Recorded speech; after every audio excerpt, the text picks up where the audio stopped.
একটা বড় নদীর পাশে ছোট একটা হোটেল ছিল। হোটেলের নাম পদ্মাভিউ হোটেল। হোটেলটা চালাতো এক বৃদ্ধ লোক, নাম তার কাশেম। দিনে সেখানে অনেক ট্রাক ড্রাইভার আর যাত্রী খেতে আসতো। কিন্তু গ্রামের মানুষ একটা অদ্ভুত কথা বলতো, রাত 12টার পর নাকি ওই হোটেলে অদ্ভুত ঘটনা ঘটে। একদিন শহর থেকে রিয়াদ নামে এক যুবক এলো। সে ইউটিউব ভিডিও বানাতো, ভূতের গল্প আর রহস্য খুঁজতে খুব পছন্দ করত। লোকজন তাকে বলতো, ভাই রাতে ওই হোটেলে থাকবেন না।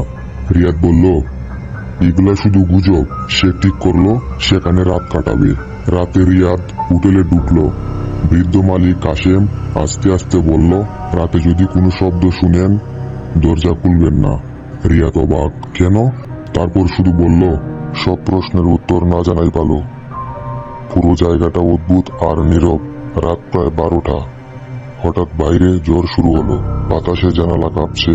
ঠিক তখন টক টক করে রিয়াদের দরজায় কেউ নক করলো। রিয়াদ জিজ্ঞেস করলো, কে?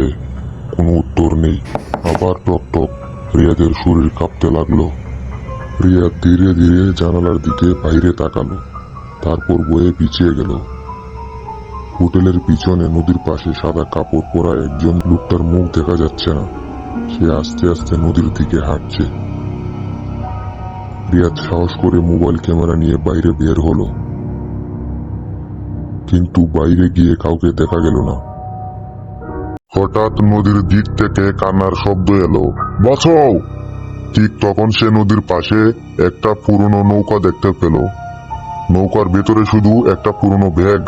ব্যাগ খুলে রিয়াদ অবাক। ভেতরে শুধু পুরনো খবরের কাগজ।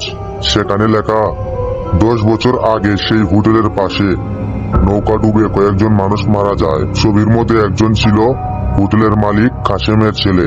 হঠাৎ পিছন থেকে কাশেমের কণ্ঠ শোনা গেল, আমি তাকে বাঁচাতে পারিনি। রিয়াদ পিছনে তাকালো, কাশেমের চোখে পানি। কাশেম বলল, সেদিন ঝড়ের রাতে আমার ছেলে নদীতে ডুবে মারা যায়।